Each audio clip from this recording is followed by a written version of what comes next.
Egg freezing has come a long way. You can reliably freeze your eggs with really good results. I've heard people say, oh, I wish I had known that I could freeze my eggs. Whether people choose to do it or not, obviously there's expenses involved, and whether someone's insurance covers fertility treatments like that is a different story. But people knowing that it's an option that they can consider, I think is important.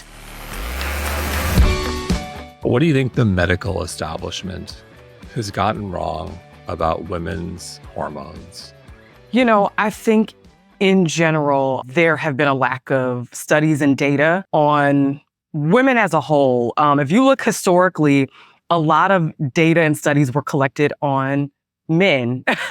And so obviously that has changed somewhat when you're looking at specific disease and specific pathology.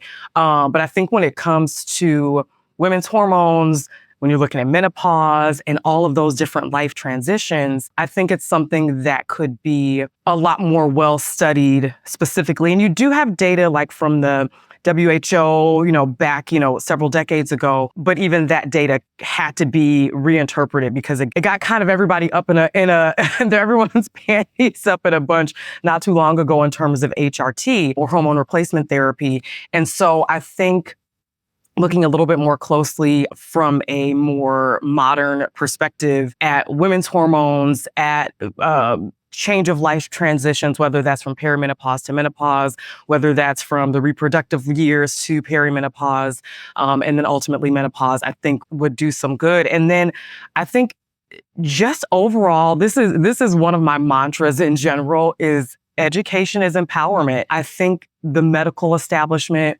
has to do a much better job at educating, at providing reliable information. No longer can people just come into an office and be told, this is what you should do, or, yeah, your labs are normal, everything's fine.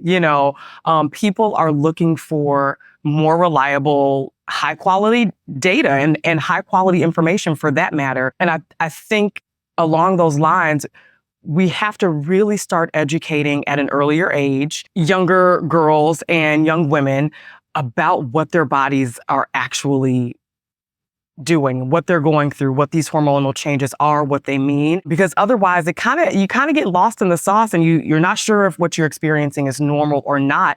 And so I think I know I personally am a huge educator when I'm seeing patients or educating in the online space, but we have to do a lot more of that so people can feel empowered to take charge of their health. And so a lot to unpack there. In terms of, you mentioned labs. How do you think about labs across decades of life, if you will? And kind of like the basics, like got to cover your bases, to maybe more the advanced for someone who wants to know everything. So how do you think about that in terms of, if we were to divide by life stages?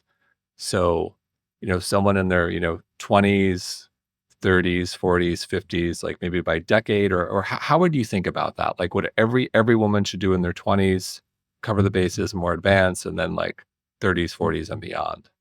Interesting question. So I think that a lot of labs, I think sometimes labs are overused. I'll say that, to the point that in general, when we're looking kind of from a Western medicine perspective, we want to be able to have testing that can either help us prevent disease or detect disease.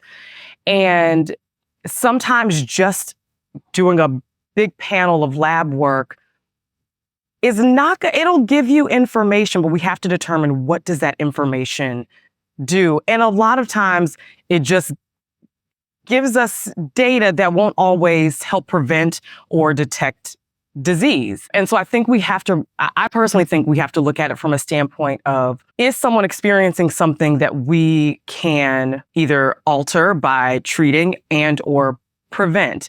If someone comes in for a routine screening mammogram, we know that we can detect breast cancer early on, and then ultimately, have this person have a better prognosis. Same thing with things like cervical cancer. If I'm having someone getting a routine panel of blood tests, I think that's where, when we mentioned earlier, having different data across stages of life would help us in that field, but I don't think we have all that data at this point. And so generally, it goes back to the education piece, in my opinion. Patients being educated on what's normal and abnormal with their bodies. And obviously, I tell patients all the time, you have been with your body far longer than I ever will or have been. So you know when something feels off or doesn't feel right to you. And so that's important. Then we look at, I say, hey, these are the types of things that are normal. You having a period every 28 days is normal. You having a period every 32 days is normal. You having a period every 26 days is normal. I have patients come in and they think that their periods aren't regular or that there's something wrong with their hormones because their period isn't the same day every month. You know what I mean? So it's not January 1st, February 1st. And then you explain those types of things to them and it's like, oh, I didn't know. But they're thinking that something is wrong and that they need to come in and then have a bunch of testing done or have some different studies done where when you actually take the time to explain, hey, this is normal, but actually this is what you want to look for that's abnormal. These are the types of things that if you're experiencing, we actually should work up because we're more likely to find an issue when someone's coming in with a concern. If someone comes in and all of their labs are within normal range and they weren't really having any symptoms to begin with, it kind of tells us what we already knew to begin with. If someone's coming in with irregular bleeding or anovulatory cycles, basically mean they're not ovulating every month. If they have excess hair growth in kind of male pattern areas, so the sideburns of the chins, if they're having male pattern baldness, those are signs that there may be something going on hormonally or that the hormones are out of whack. If someone comes in and they're completely asymptomatic, you can draw a panel of labs, but you're not necessarily going to find anything. And then it's like, okay, well, what do we do with this data? We have this information. What do we do with it? So I think educating, which is, kind of what I alluded to before, patients on things that are normal and abnormal will help us better identify when we should actually be doing labs as part of a workup. And you'll find people out there, nowadays that will be doing full hormone panels and testing hormones. That's not necessarily my personal approach, but you'll find that. Well, I like this idea of establishing a baseline, do your basic labs and know where you stand, and then listening to your body. And it's a poor example, but it's the only one I can think of because it's me. You mentioned HRT and this idea of building off of listening to your body. And so I'm turning 50, and an active conversation I'm having with my doctor I've had on the show, Frank Lipman, is testosterone. And my testosterone is like in the low 500s. It's kind of been hanging out here for a while. And I said to my doctor, I said, well, he's an advocate of testosterone replacement. And I said, well, what number should I allow it to drop to before I consider this if we're going to really have a conversation? And his response was, it's not so much a number at your age, it's how do you feel? Are you lethargic? Are you lacking sexual energy? Like, it's more of a feeling. And part of me was frustrated because I'm like, just tell me the number. But it also deeply resonated. I feel great. And so I think segueing to HRT, how should women think about HRT? And maybe to back up, like it feels like we've done quite a pivot on HRT. Yeah, I honestly, your example is spot on. Oftentimes, because it probably correlates best if you're looking at like the menopausal, perimenopausal transition. The definition, for example, of menopause is going a full year with no menstrual cycle. And once a person has gone a full year, they are considered menopausal. Anything before that, if they go 6 months and then they have another period, they're not in menopause. They're perimenopausal for sure. And they may be experiencing things such as hot flashes, night sweats, mood changes, and on and on. But I would take the same approach there. You're not menopausal until you've gone that full year. I don't necessarily need to check your labs to tell you that you're perimenopausal. One, your age is doing that. If you're, in your mid 40s, average age of menopause in the United States is 51. And so if you're in your mid 40s or even early 50s and you still haven't gone and you're still not menopausal, you're in perimenopause, you may feel horrible. I don't need to do labs to say, if you're interested in hormone replacement, we must do labs. We sometimes will, for example, do labs. Say a patient, occasionally you have a patient who maybe has a hormonal IUD in place, and many times they become amenorrheic, meaning they won't have periods because of how the IUD impacts the lining of the uterus. And so because of that, you may have a late 40s, early 50s person who still has an IUD in place and hasn't had a period in years, and maybe they're not having hot flashes or night sweats simply because that wasn't their lot in life. And in a person like that, they may be saying, well, how long should I leave this IUD in place? Do I still need it? If I'm menopausal, then certainly you don't. That might be a person I might check labs in. Or someone who's, if they're having abnormal bleeding or something along those lines, where you just can't determine what's going on. Is the abnormal bleeding coming from a uterine cancer? There's different reasons you want to look, but in general, I'm going to help manage a patient's symptoms. If they are having unbearable hot flashes, what can we do to make you feel better? Yes, I can check your labs, and yes, they're going to tell me that maybe they're in a perimenopausal range. None of that matters. You know what I mean? Like, if you feel uncomfortable and you want to have your symptoms managed, then let's do that. And of course, you're going to have patients along the spectrum. Some patients, they want you to throw every possible thing at them, and then other patients are like, give me a fan and give me, some cold water and I'm good. And so there's not necessarily a number. I'm going to manage based on how a patient is feeling, just kind of like your doctor mentioned. And the other thing we have to keep in mind is when we look at laboratory values, there's certainly hard cutoffs for what would be considered menopausal. But prior to that, there's going to be a pretty decent range. I'd have to look at specific, each lab is going to be slightly different in terms of what their range of normal is. But if someone's at the lower or higher end of that range and symptomatic, I'm not going to say, oh, well, because you're not at, 150, sorry, we can't help you. You know what I mean? They're still symptomatic. They're still uncomfortable. Their quality of life is still impacted. And so I think that's ultimately the conversation that we need to have. And again, it's all about education. When I talk to patients who come in that are perimenopausal, those are conversations we have. I tell them, listen, talk to your mother, talk to your aunts. When did they go through menopause? What symptoms did they experience? How old were they? Are you having those same symptoms? Maybe you don't have any symptoms at all. Maybe you feel fantastic and don't feel like you need anything at all. So I think we have to, again, educate and then individually tailor treatment plans and management plans to each individual.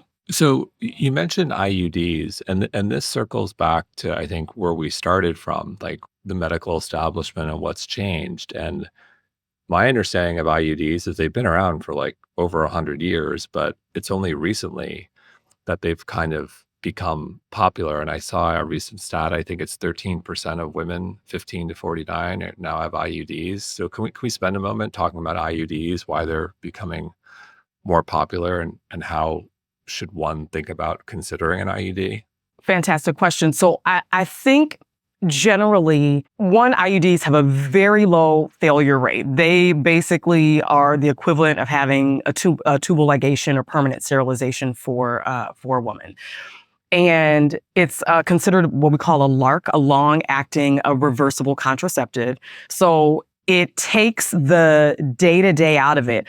I don't have to take a pill every day. I don't have to remember to change a patch every week.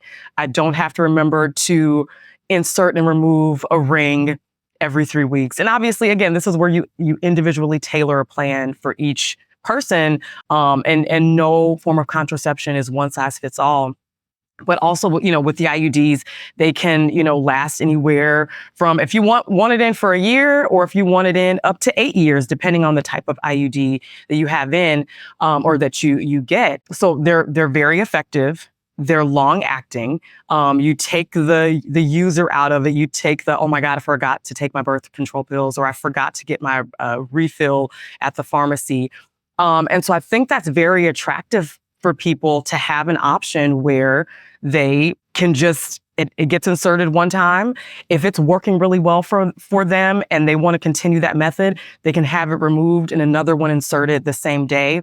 So I think it just gives people a little bit more control over their reproductive health choices. And like I said, it's very effective. They also have a lot of awesome side effects or not side effects in a negative way, but for some people who have really heavy menstrual cycles, they may not even actually be looking for contraception, but we place them all the time for the indication of having heavy menstrual cycles. And even for some with painful periods, they can be helpful. And so they have other impacts on a person's quality of life than simply acting as a longer term form of contraception. But I think that's probably one of the biggest things. Some people are choosing to have children a little bit later in life and they want something that is effective for birth control that they don't have to think about. And that, I think that is probably what makes it really attractive for many people. So you mentioned women are having children later in life. And for those women listening who are making that choice, do you have any advice or tips in terms of fertility testing? So I think this, again, I'm gonna probably go back to education a bunch of times. So I think it's important for women to know that, people always talk about the biological clock. Like that is truly a thing. Women are born with all the eggs that we're ever going to have. At about 20 weeks of gestation, so when that female fetus is in their mother's womb, they have the most eggs that they're ever going to have. It's about 6 to 7 million eggs or oocytes in the ovaries.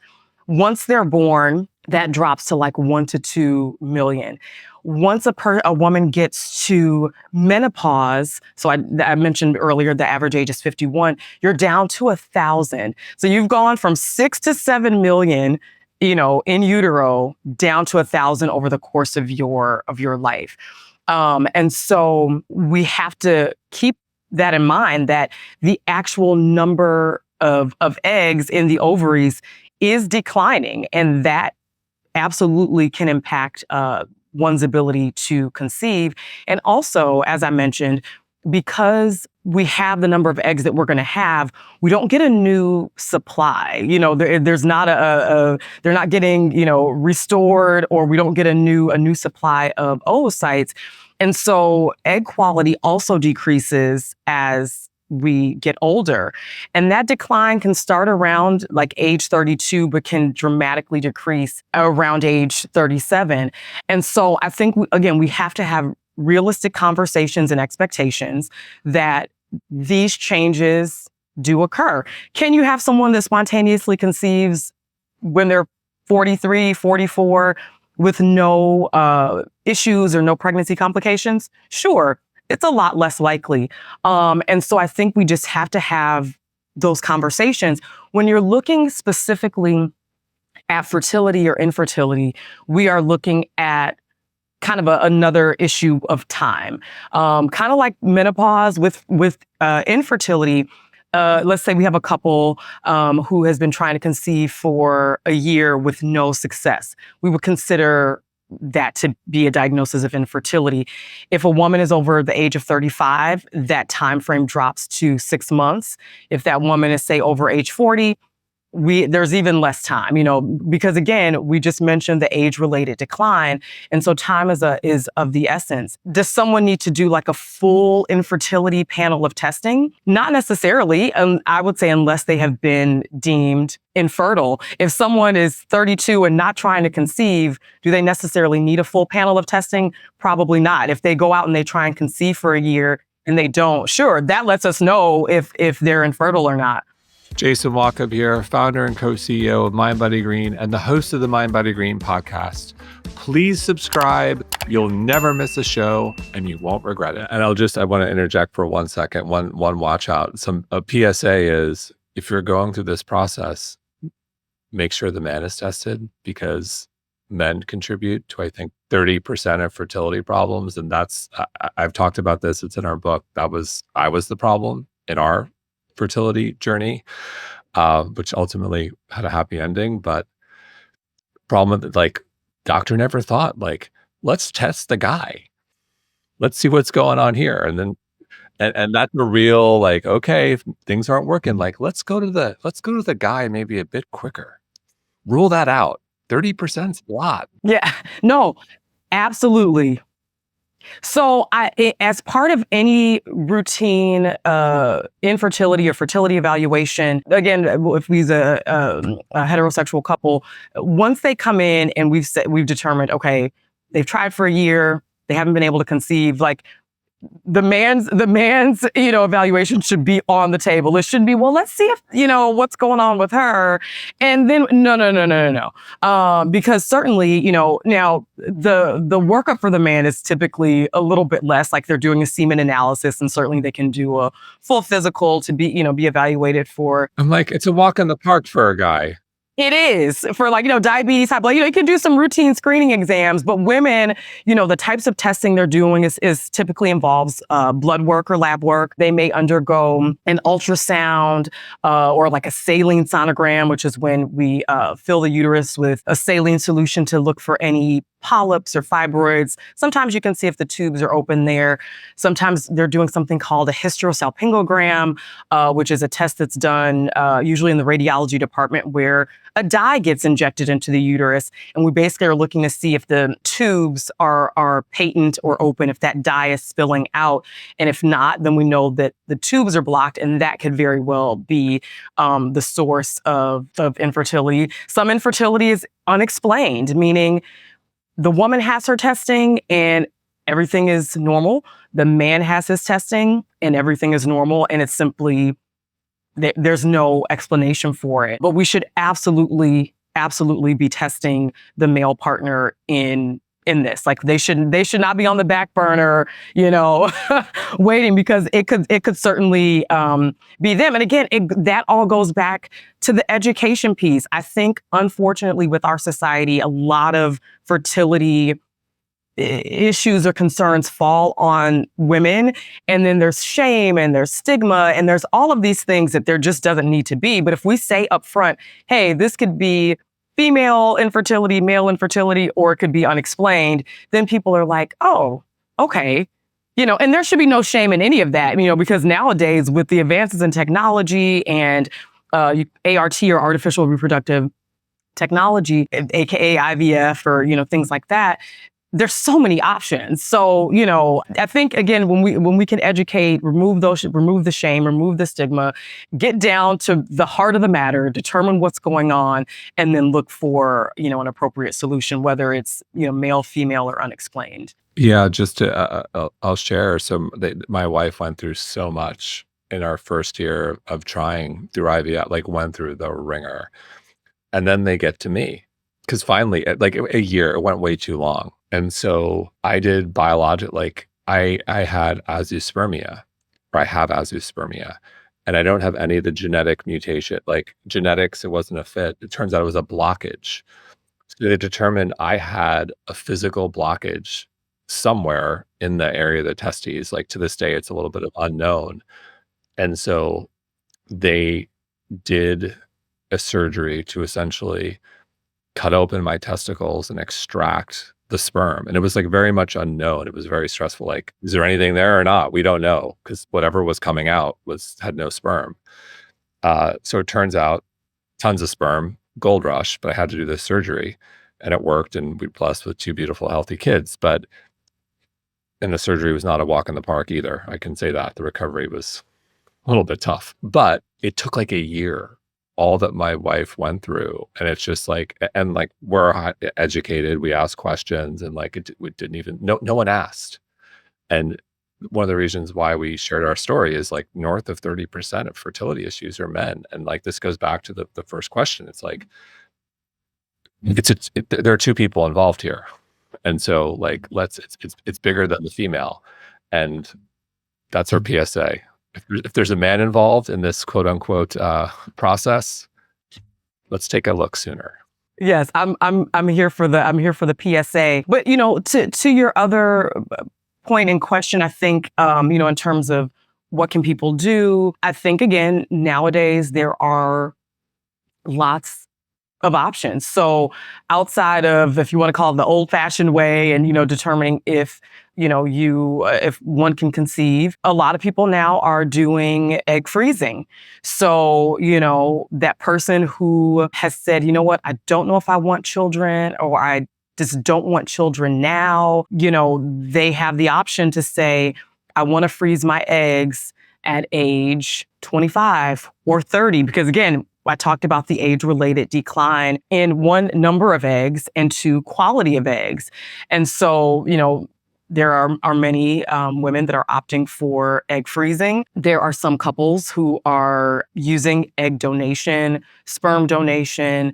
So, there are a lot of different options depending on each person's individual scenario. But again, that all comes down to education. I've heard people say, oh, I wish I had known that I could freeze my eggs. Now, egg freezing has come a long way. 20 plus years ago, you weren't looking at, high quality egg freezing. Now, I feel like they've probably gotten it down to a science, where you can reliably freeze your eggs with, really good results. And so, I think, again, people just knowing whether people choose to do it or not, obviously there's expenses involved, and whether someone's insurance covers, fertility treatments like that is a different story. But people knowing that it's an option that they can consider, I think is important, because if you don't know, now you're 38 or 40 and potentially wanting children, not realizing, oh, I could have frozen my eggs when they were 35 years old or 34 years old, but I just simply didn't know. I was actually on a panel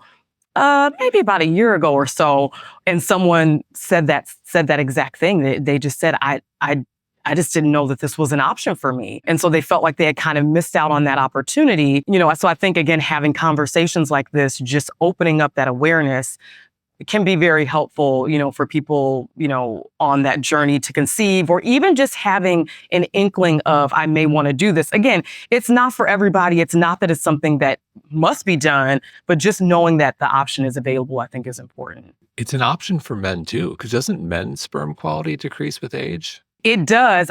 And to be honest, don't twist this up, because I can't quote the male perspective as much as an OB-GYN, but men's sperm quality can decrease, but men constantly produce sperm, right? Throughout the course of their life. They are not born with all the sperm that they're ever going to have, like a woman is born with all the eggs that she's ever going to have. So for example, if a woman, a woman is born with all the eggs she's ever going to have, let's say she undergoes surgery when she's 25 because she had a ovarian torsion or something like that, and they had to take her ovary out. Now she's down to half, because she only has one ovary. And certainly if a man has a surgery and has a testicle removed, it would be the same thing. But men are constantly producing new sperm over the course of their life. So they don't have, their sperm is not aging, if you will, as oocytes or eggs do. But certainly sperm quality can decrease over the course of one's life. I just want to make sure men are accounting for their fair share. But it's a little bit different. Yeah. Got to be held accountable. So when it comes to the doctor's office, and I'll just use again, like for us, IVF was brutal, and ultimately found a doctor who was incredible. So it was very, that experience with doctor was just very eye-opening. And I think we all know this, like when you have a phenomenal doctor, it can make all the difference in the world. And on the flip side, it's terrible when you have a doctor who you feel like doesn't listen or maybe doesn't get you. And you talked about educating oneself. And I think if someone's talking to an OBGYN, what are some of the questions they should ask? How can they become better advocates? This may be even like a really great, they're nice, you like them, but you're not necessarily sure you're getting the best care because you just don't know. They're a doctor. Like, what are some of the questions that everyone should ask? I love talking about self-advocacy for sure. We say in medicine a lot, you don't know what you don't know. I actually just had a conversation with a friend the other day about advocacy and the onus not being on the patient to know everything. Now, certainly, research, read, know your body. Those are all important, but I don't necessarily expect a patient to come in and diagnose themselves. I mean, they may have a great idea about what's going on with their body, but it there really needs to be a physician-patient relationship. It's not a physician tell you what to do, Now, I will say historically, medicine was a very, well, it may still be in some cases, but was a very paternalistic environment. It was very much people came in, you kind of sat there and you waited for the doctor to tell you what your diagnosis was and what to do. And so I tell patients all the time, you have a voice. Use it. It is your body. It is your health. You get one life. And so I think I've even told patients, I've had patients say, Dr. King, I'm really sorry, but I have a question. And I look at them like, of course you have a question. Please ask your question. But that kind of disclaimer of apologizing with a question lets me know that at some point in time, their question wasn't favorably looked upon, that someone, was either bothered or disturbed or annoyed that a patient had a question. And I'm like, that's completely ludicrous. You are here to understand your health or understand what's going on with you. You came in with some symptoms or you came in for a well woman check. Let's talk about all the things that we need to discuss. And so just knowing, I tell patients, like, you have a voice, this is your health. And I think even that is empowering. Someone knowing, like, you're right, this is my health. Like, the reason that we are here today is because I'm coming for a visit. That, and then asking questions.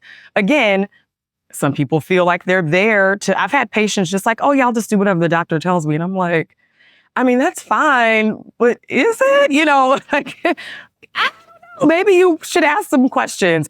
And so asking what questions people should ask is going to be dependent on whatever they're coming in for. If they're coming for a well woman visit, maybe they want to ask, how often they should be screened for STDs, or how often they should have a mammogram, or what types of things they can do to make lifestyle adjustments. I have patients come in for pap smears and I'll see, their blood pressure's elevated or different things. And I'm like, I know you're here for a pap smear and this is a gynae visit, but let's talk about what's going on with your lifestyle. Like, what's your diet look like? How are you moving your body? And really trying to look at things more holistically.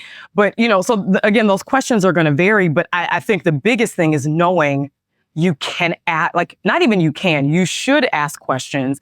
I tell people, write down questions before you come. If you're coming for a routine kind of well woman visit, you may not have a ton of questions. If you know you're coming with a concern, you're having a certain set of symptoms, write down your questions, because a lot of times you get into the office and you may forget, what you wanted to ask, or you may forget what your concern was.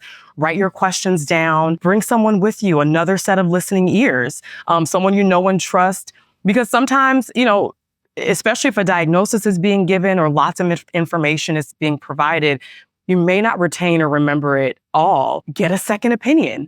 I personally tell patients, like, listen, I'm telling you this, but again, this is your body. This is your life. You have to feel comfortable with the information and how you're receiving it.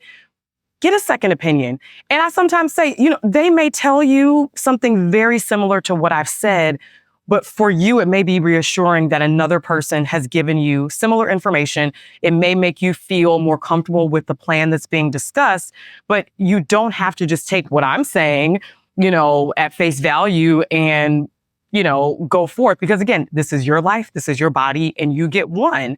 And so I think the more that we get patients comfortable with that, the better. I think there's so much to be said about having, you mentioned and alluded to a few seconds ago, about having a physician that you trust. And how do you build that trust? Through that rapport, through those encounters and visits where the patient feels comfortable asking, where they feel like they're not being dismissed, where they feel like you're not always rushing through an encounter. And so that patient gets to determine, is this a good fit? And I did a blog several years ago on my website that was basically like, if you don't feel like it's a good fit, find another doctor. Like, it's okay. Well, maybe somebody would be offended. I'm not going to be offended. If you feel like I am not the right fit for you, that's totally fine. Because again, I'll say it over and over, you get one life and one body, and you have to be comfortable with that. So I think, advocacy is just about that patient feeling supported in their decision making, like their voice is heard. And I think that goes a long way in a patient physician relationship. Yes. Amen. Well said. So wearables. Wearables are everywhere. Lots of different brands out there. Track everything from resting heart rate to body temp, HRV, respiratory rate, all that good stuff and more. I'm curious, how do you leverage wearables today?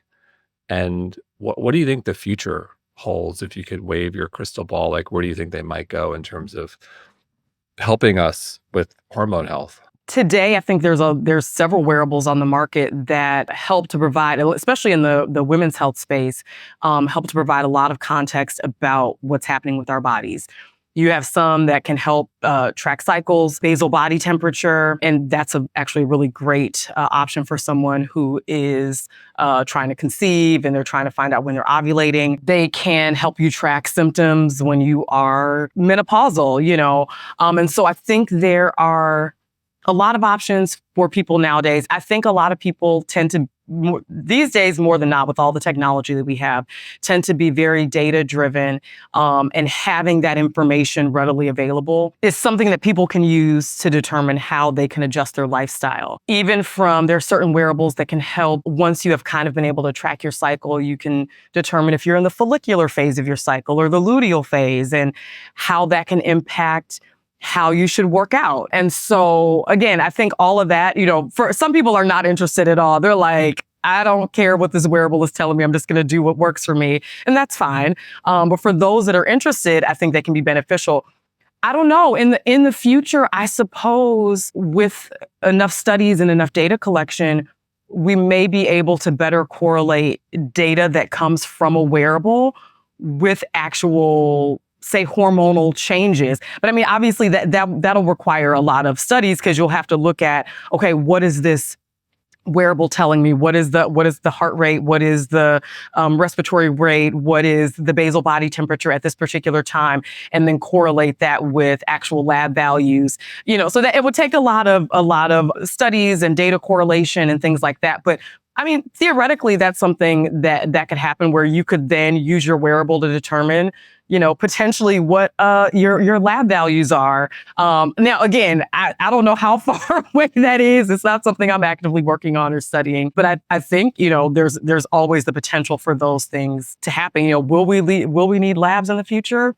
I don't know. Probably. I don't think that'll ever go away, but I think there would potentially be a way to correlate those things with enough testing. So that should be interesting. But I think in the meantime, having that type of data is important. There's some of the wearables track your sleep, and that can determine if you're getting high quality sleep at night. Are you in REM sleep throughout the night, especially menopausal women who have a lot of sleep disturbances. So I think they can be used in a lot of different ways depending on where one is in their particular stage of life, and if that having that data is important for them. Well, I'm excited for the future. Dr. King, thank you so much. Absolutely, it's a pleasure.